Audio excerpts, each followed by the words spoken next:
Marcus Chen wiped the sweat from his forehead as he pushed his cleaning cart down the sterile corridors of Station Omega-7. The massive space station orbited the gas giant Xerion Prime, serving as a diplomatic hub for dozens of alien species. As the only human janitor on a crew of mostly Zilithian cleaners, Marcus had grown used to being overlooked. Humans were still considered a minor species in the galactic community, barely 50 years into first contact. The late-night shift was his preference.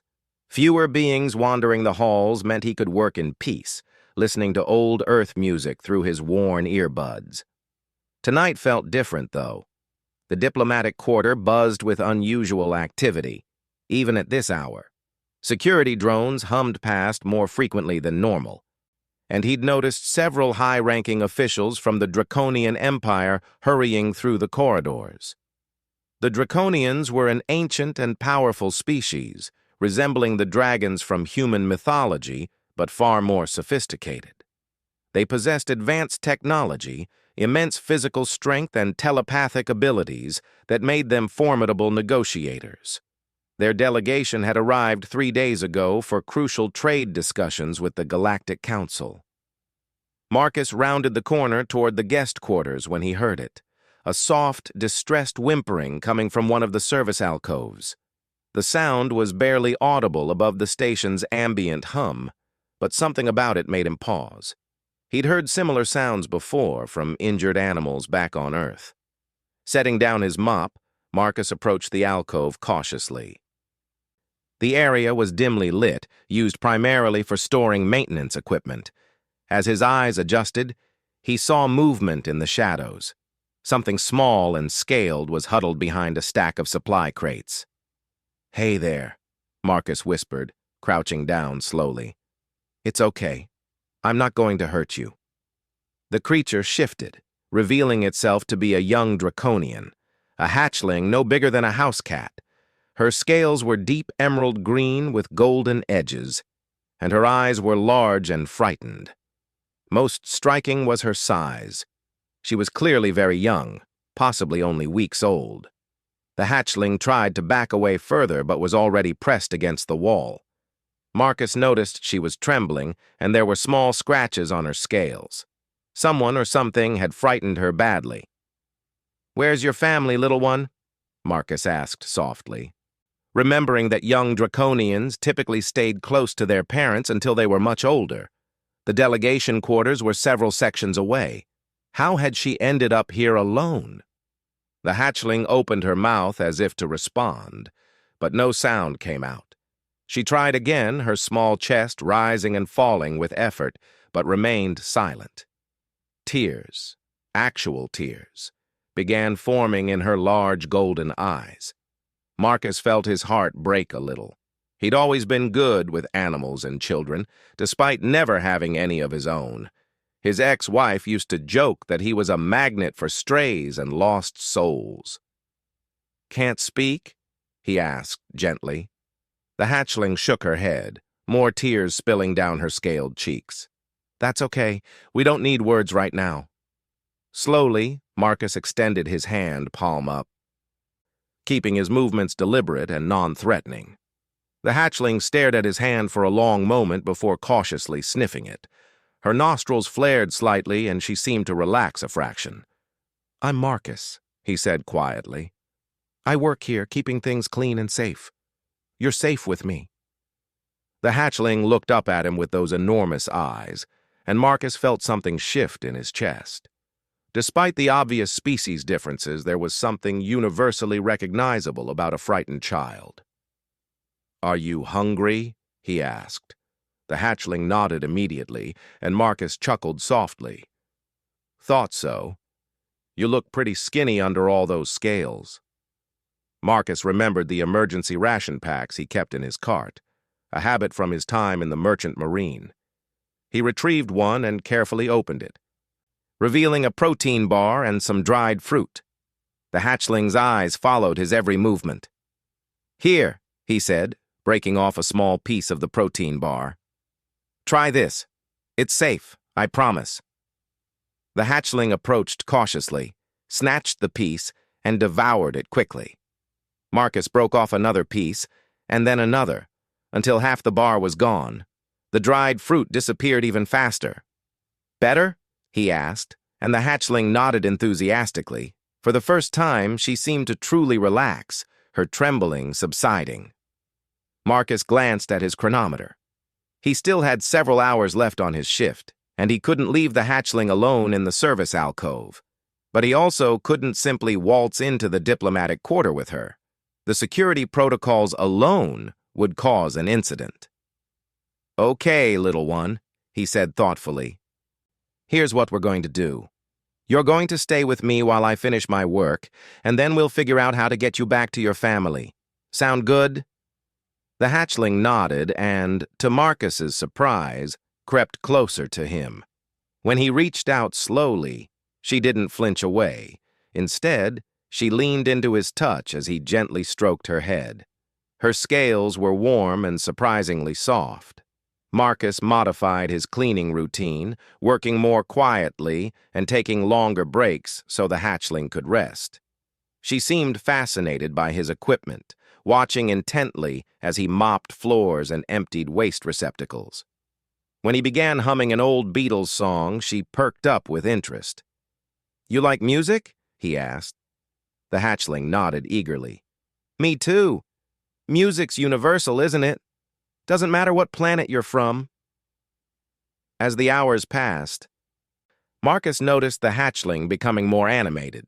She would point at things that caught her attention, tilt her head when confused, and even attempted what might have been laughter when Marcus accidentally tripped over his own mop. Though she couldn't speak, she was clearly intelligent and curious. Near the end of his shift, Marcus faced a dilemma. He couldn't take the hatchling home to his small apartment. The environmental systems weren't compatible with draconian physiology. But he also couldn't abandon her. "Listen," he said as they sat together in the break room. "I need to report you found, but I want to do it carefully. Some of the security officers here, they're not as gentle as they should be with youngsters." The hatchling's expression grew fearful again at the mention of security. She grabbed Marcus's sleeve with her small, clawed hands, shaking her head frantically. "Hey, it's okay," Marcus reassured her. "I won't let anything bad happen to you, I promise, but your family must be worried sick." He thought for a moment, then pulled out his personal communication device. Instead of calling security, he accessed the station directory and found the contact information for the draconian diplomatic aide. Someone who would be more sensitive to the situation than station security. "Ambassador Cyreth," Marcus said when the call connected. "This is Marcus Chen, maintenance staff. I found something that belongs to your delegation." The conversation that followed was tense. Ambassador Cyreth was clearly relieved, but also concerned about how a hatchling had gone missing without anyone noticing. Marcus carefully avoided mentioning the service alcove, instead saying he'd found her in a general corridor. "Bring her to Diplomatic Suite 7 immediately," Cyreth instructed. "And thank you, Marcus Chen. Your discretion in this matter will not be forgotten." As Marcus prepared to escort the hatchling back to the diplomatic quarter, she grabbed his hand again. She looked up at him with those expressive golden eyes and pressed something into his palm. A small, perfectly smooth stone that seemed to shimmer with its own inner light. "For me?" Marcus asked, touched. The hatchling nodded solemnly. "Thank you. I'll treasure it." The walk to the diplomatic quarter felt too short. Marcus found himself reluctant to say goodbye to the little dragon who had brightened his lonely night shift. At the door to Suite 7, Ambassador Cyreth waited, a tall, elegant draconian with silver scales and ancient eyes. "You must be Marcus Chen," Cyreth said, his voice carrying the harmonic quality typical of his species. "Where did you find Lyrelai?" "Lyrelai," Marcus repeated, looking down at the hatchling. "That's a beautiful name." The hatchling, Lyrelai, looked back and forth between the adults, then suddenly rushed to Marcus and wrapped her small arms around his leg in a fierce hug. She held on for a long moment before reluctantly releasing him and walking to Ambassador Cyreth. "She seems quite attached to you," Cyreth observed with interest. "That's unusual? Young draconians typically display extreme caution around unknown species." Marcus shrugged, trying to appear casual despite the emotion he felt. "I just tried to be kind to her. She was scared and hungry." "Indeed," Cyreth said, studying Marcus with new interest. "Your kindness has not gone unnoticed, human. We are in your debt." As the door closed behind them, Marcus stood alone in the corridor, clutching the small stone Lyrelai had given him. He didn't know it yet, but this encounter would change his life forever. High above, in the station's upper levels, ancient eyes had been watching everything through the security feeds, eyes that belonged to someone far more powerful than any ambassador. Marcus returned to his quarters as his shift ended, but sleep eluded him. He found himself thinking about Lyrelai's frightened eyes, her inability to speak, and the way she'd trusted him so completely. Something about the whole situation didn't feel right.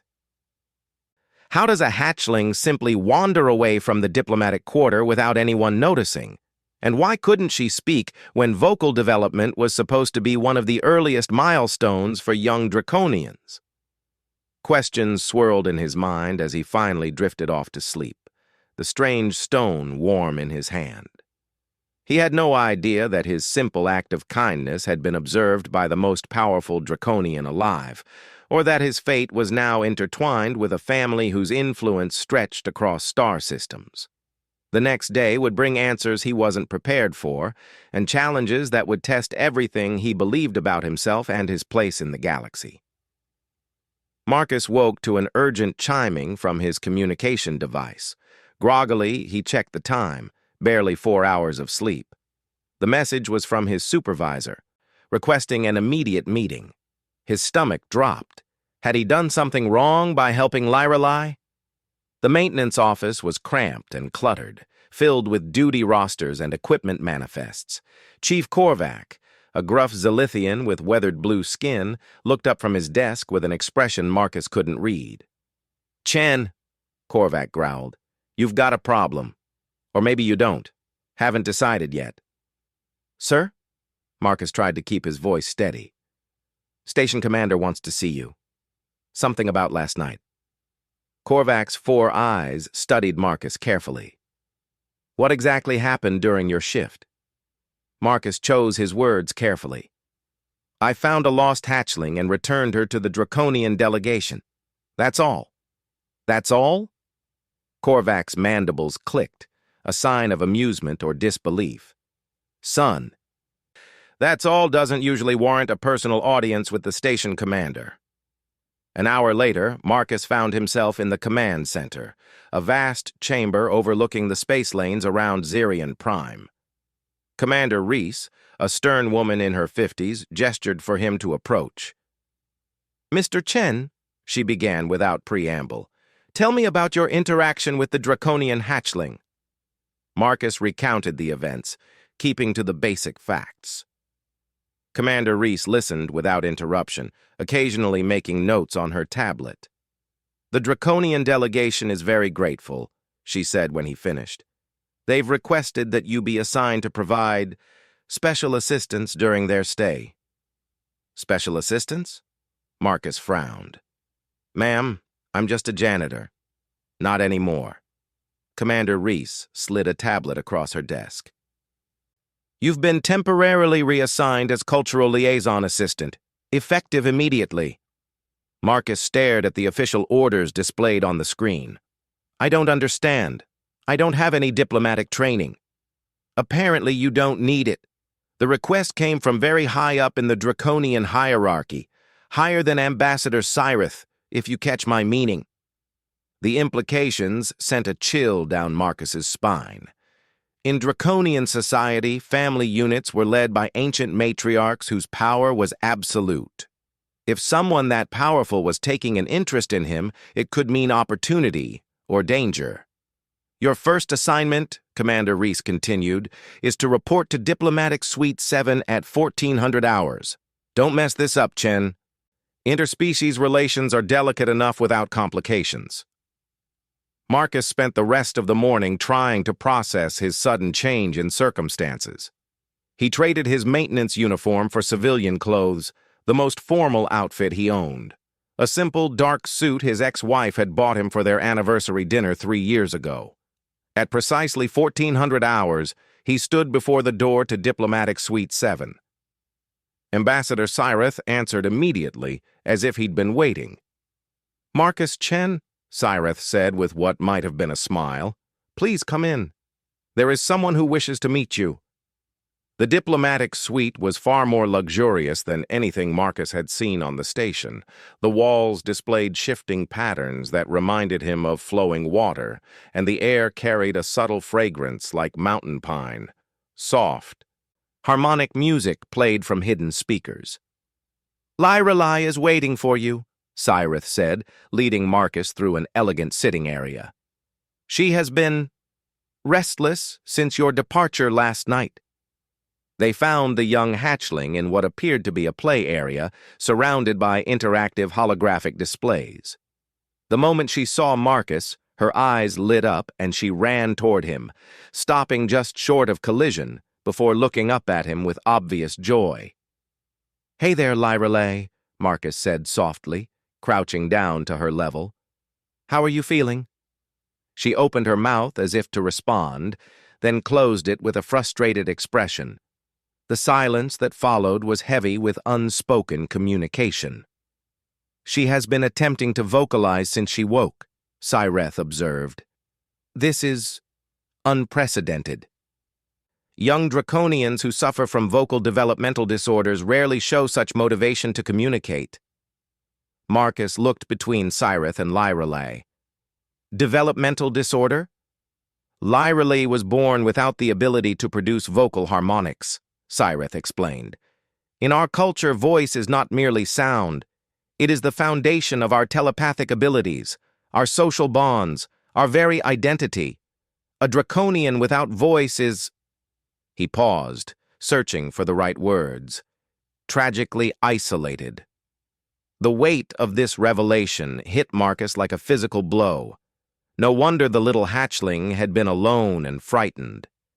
In a society where voice was everything, she was essentially disabled. "But she seems so intelligent," Marcus protested. "Surely there are other ways to communicate." "Indeed, she is remarkably intelligent, perhaps too much so for her own comfort." Cyrith's expression grew sad. "She understands everything but cannot respond in kind. Imagine being trapped in your own mind, unable to share your thoughts with those around you." Marcus looked down at Lyrelai, who was watching their conversation intently. He could see the frustration in her golden eyes, the desperate desire to participate in their discussion. "Can I spend some time with her?"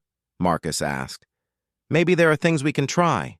Cyrith's harmonic voice carried a note of surprise. "You would do this, even knowing her condition?" "Especially knowing her condition," Marcus replied firmly. "Every kid deserves a chance to communicate." For the next several hours, Marcus worked with Lyrelai, using techniques he remembered from volunteer work at a children's hospital back on Earth. They started with simple gesture games, then moved to drawing and pattern recognition. Lyrelai proved to be remarkably quick, picking up on concepts almost immediately. The breakthrough came when Marcus began humming again, the same Beatles song from the night before. Lyrelai's eyes widened, and she placed her small hand on Marcus's throat, feeling the vibrations. "You feel that?" Marcus asked. "That's how sound works. Vibrations." Lyrelai nodded eagerly, then placed her own hand on her throat and tried to hum. Nothing audible emerged, but Marcus could see the muscles in her neck working. "Good try," he encouraged. "Let's try something different." Marcus picked up a tablet and accessed the station's database, pulling up information about human sign language. "On Earth, we have people who can't hear sounds, so they use their hands to talk." He demonstrated some basic signs, starting with simple concepts like hello, yes, and no. Lyrelei watched intently, then began copying his movements. Within minutes, she was signing back to him, her small fingers forming the shapes with surprising precision. She learns incredibly quickly, Cyreth observed from the doorway. Marcus hadn't noticed the ambassador returning. She's brilliant, Marcus agreed, watching as Lyrelei enthusiastically practiced the new signs. Have you considered that her intelligence might be enhanced because she's been forced to observe and analyze everything more carefully? An interesting theory, Cyreth mused. Our specialists have focused primarily on trying to repair her vocal cords rather than developing alternative communication methods. Sometimes, Marcus said carefully, the best solution isn't fixing what's broken, but finding a new way forward. Over the following days, Marcus's routine transformed completely. His mornings were spent learning about draconian culture and biology, while his afternoons were devoted to working with Lyrelei. They developed their own communication system, combining sign language, drawing, and simple technology. The changes in Lyrelei were remarkable. The frightened, withdrawn hatchling Marcus had found in the service alcove was gone, replaced by an eager, expressive youngster who communicated constantly through gestures and expressions. She began exploring the station with Marcus, her confidence growing daily. You have given her something precious, Cyreth told Marcus one evening as they watched Lyrelei interact with a holographic puzzle. Hope. She's given me something too, Marcus replied. Purpose, I guess. I'd forgotten what that felt like. Their conversation was interrupted by the arrival of another draconian, older than Cyreth, with scales that seemed to shimmer with their own light. The newcomer's presence filled the room with an almost palpable authority. Counselor Zareth, Cyreth said, bowing deeply, you honor us with your presence. Marcus stood uncertainly, unsure of the proper protocol. Zareth's ancient eyes fixed on him with an intensity that was almost overwhelming. So, Zareth said, her voice carrying harmonics that seemed to resonate in Marcus's bones, you are the human who has captured young Lyrelei's trust. I've just tried to help her communicate, Marcus said, fighting the urge to step backward under that piercing gaze. Indeed. And in doing so, you have accomplished something our finest specialists could not. Zareth moved closer, studying Marcus like a fascinating specimen. Tell me, human, what do you know of draconian family structures? Only what I've read in the cultural briefings, Marcus admitted.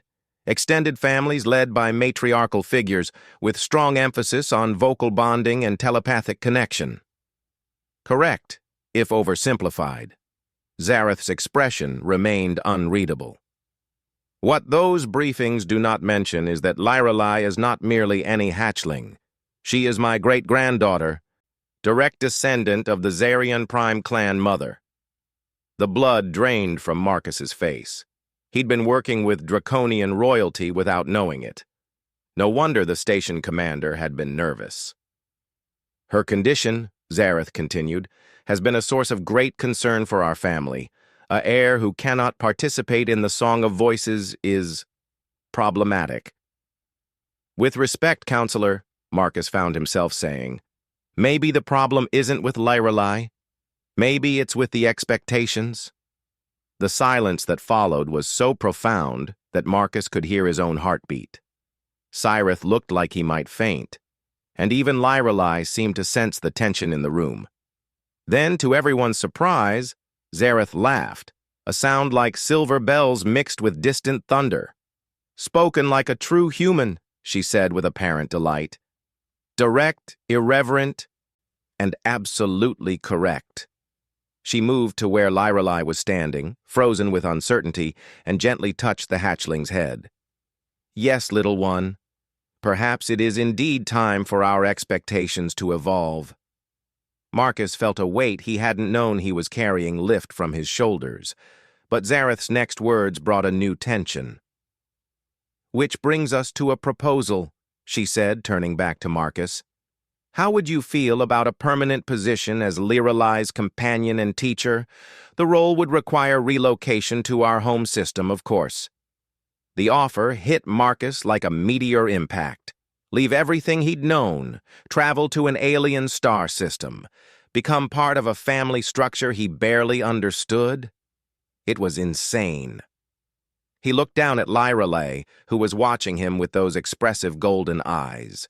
In them, he saw hope, trust, and something that might have been love. The little dragon who had trusted him completely from their first meeting, who had shown him that communication transcended species barriers. Marcus started, then stopped. "Can I have some time to think about it?" "Of course," Zareth said graciously. "Such a decision should not be made hastily. But know that you have already proven yourself worthy of our trust.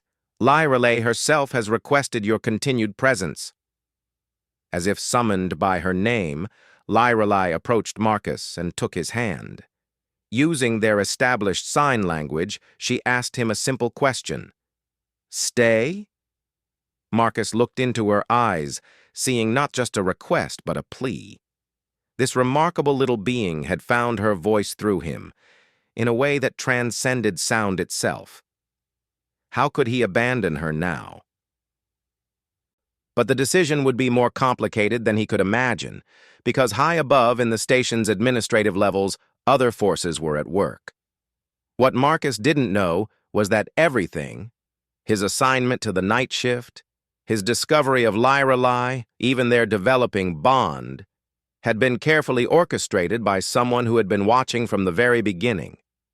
Marcus spent that night staring at the ceiling of his quarters, Zareth's offer echoing in his mind. Leave Earth's solar system entirely, join an alien family, help raise a child who wasn't even his own species? The rational part of his brain screamed that it was impossible. But every time he closed his eyes, he saw Lirelai's face, the way she'd looked at him with complete trust, the joy in her expression when she'd learned to sign her first words. She needed him in a way no one ever had before. His contemplation was interrupted by an urgent chime from his communication device. The message was brief and cryptic. "Observation Deck 7. Come alone. Critical information regarding Lirelai." Marcus dressed quickly and made his way through the station's quiet corridors. The observation deck was one of the station's most spectacular areas, offering an unobstructed view of Zarion Prime's swirling storms and brilliant ring system. He found a figure waiting in the shadows, tall, elegant, with scales that seemed to absorb rather than reflect light. "You came," the figure said, turning to reveal features that were unmistakably draconian, but somehow more regal than any Marcus had yet encountered. "Good. We have much to discuss." "Who are you?" Marcus asked, instinctively maintaining his distance. "I am Matriarch Selentha, clan mother of the Zarion Prime dynasty." The introduction carried weight that made the air itself seem heavier. "Lirelai's great-great-grandmother, and Zareth's mother." Marcus felt his knees go weak. He was standing before one of the most powerful beings in the galaxy, a draconian matriarch whose word was law across dozens of star systems. "Please sit," Selentha said, gesturing to a nearby bench. "I wish to speak with you as equals, not as superior to subordinate." Hesitantly, Marcus sat down, acutely aware that he was in the presence of someone who could quite literally end his existence with a thought. "Tell me," Selentha began, "do you believe in fate, Marcus Chen?" The question caught him off guard. I'm not sure." "Why do you ask?" "Because what I am about to reveal will challenge your understanding of coincidence." Selentha settled gracefully beside him, her movements fluid and precise. "Your meeting with Lirelai was not chance." Marcus's blood ran cold. "What do you mean?" Do you recall your work assignment 3 months ago?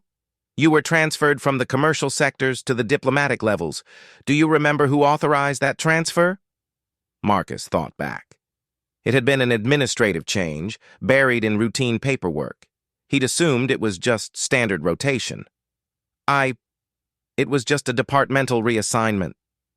No, Salentha said softly. It was me. The words hit Marcus like a physical blow. You? But why? How? For 6 months, I have been observing this station's personnel records, looking for someone with the right qualities to help my great-great-granddaughter, someone patient, kind, unambitious in the traditional sense, someone who would see a frightened child rather than a political opportunity. Marcus's mind reeled. You've been watching me? Every maintenance worker, every administrator, every crew member who might potentially interact with our delegation. I studied psychological profiles, work records, personal histories. Salentha's ancient eyes seemed to look straight through him. You were the only one who met every criterion. But I'm nobody, Marcus protested. I'm just a janitor. You are exactly who Lyra Lay needed, Salentha corrected firmly.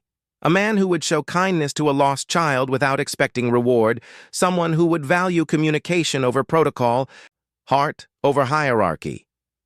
The full scope of the manipulation began to dawn on Marcus. The service alcove where I found her, she was placed there deliberately, though she did not know it. My security detail monitored your patrol route and ensured she would be discovered by you specifically. Salentha's expression grew serious. What was not planned was how quickly and completely you would bond with each other. Marcus felt a surge of anger. You used me. You used her. She was genuinely frightened that night. Yes, she was frightened, Salentha acknowledged without shame. But not of you. She was frightened because she had never before encountered someone who would accept her as she is, rather than as what she should be. That's not your choice to make, Marcus said, standing up abruptly. She's a child. Not a pawn in some elaborate scheme. To his surprise, Salentha smiled, the first genuinely warm expression he'd seen from her. And there is the final proof that I chose correctly. You are angry on her behalf, not your own. Marcus remained standing, his hands clenched into fists. What do you want from me? Nothing more than what I have already asked through Zareth. I want you to be Lyra Lay's companion, her teacher, her bridge to a universe that will see her differences before her strengths. Salentha rose gracefully to face him. But I want you to make that choice knowing the full truth. The truth about what? About why Lyralai cannot speak. Salentha's voice grew heavy with old pain. It is not a simple developmental disorder. Her condition is the result of an assassination attempt when she was barely a week old. Poison, designed to kill her but administered incorrectly. It damaged her vocal cords beyond repair but left everything else intact.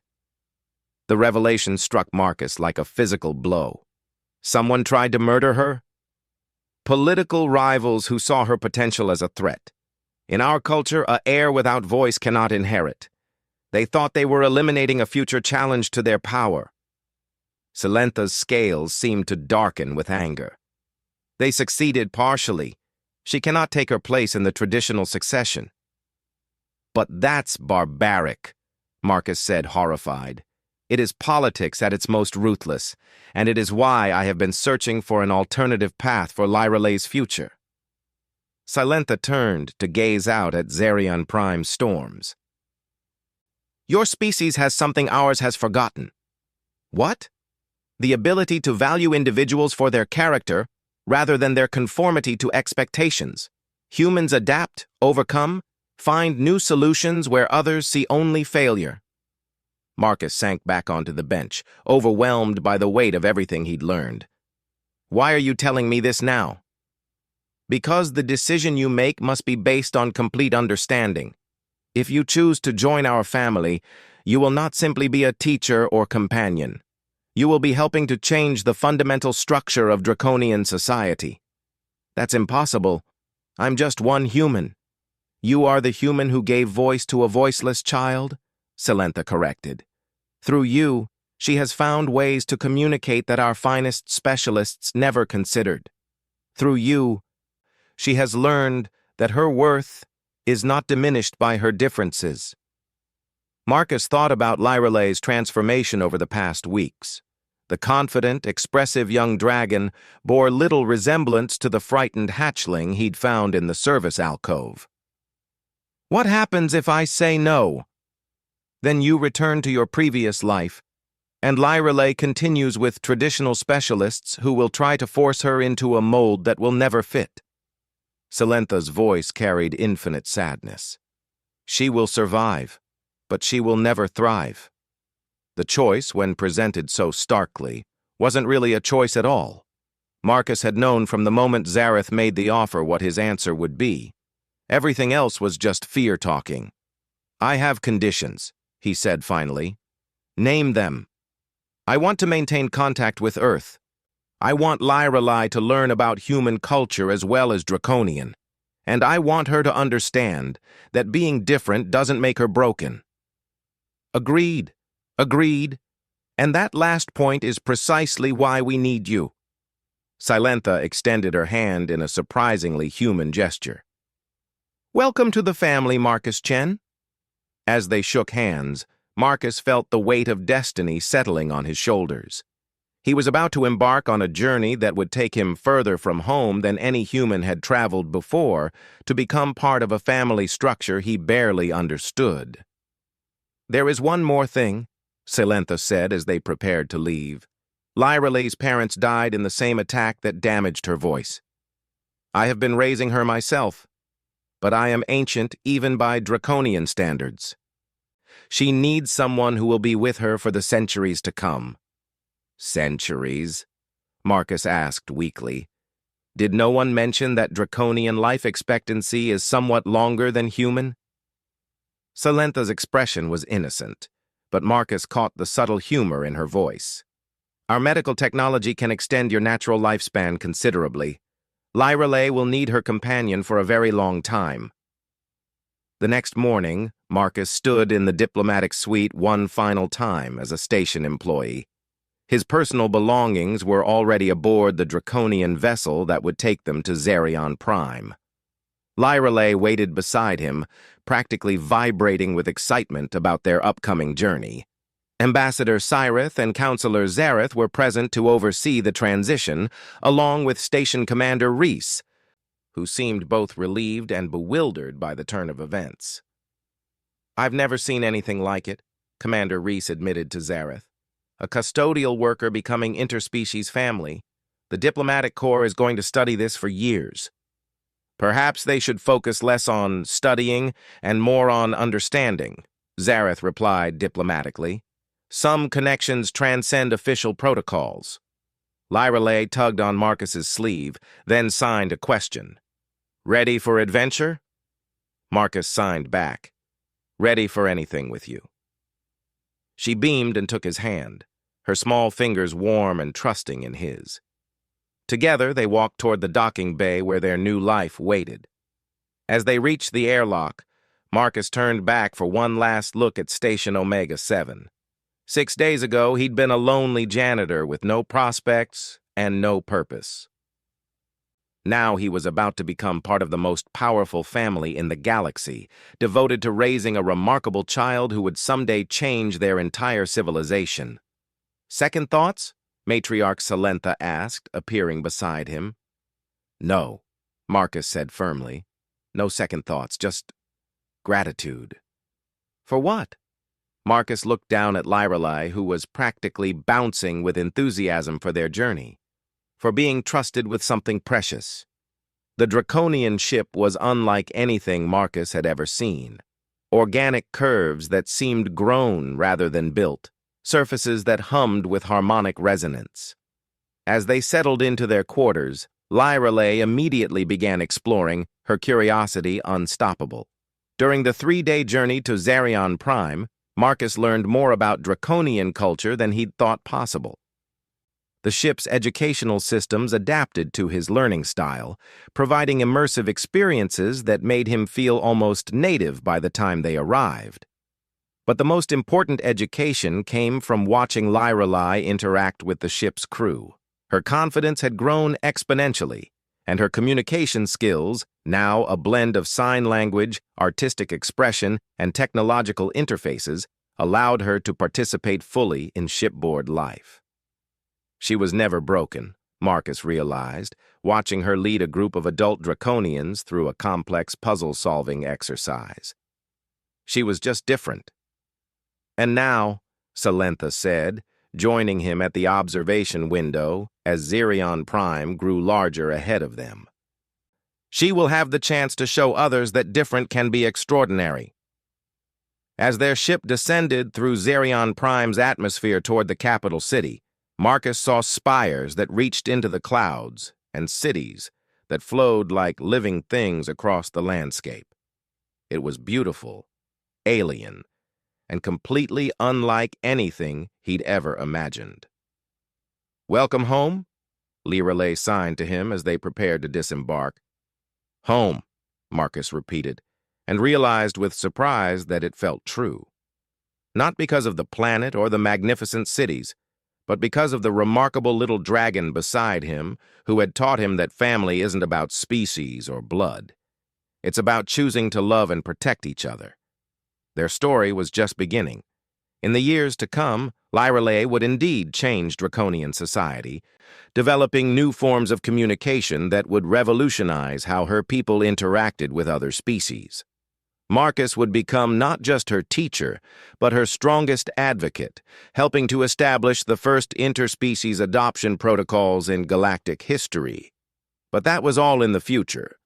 For now, it was enough to walk down the ship's ramp together, ready to face whatever challenges awaited them, secure in the knowledge that some bonds transcend every barrier the universe can place between souls. Behind them, the stars wheeled in their ancient patterns, and ahead lay a world of infinite possibility.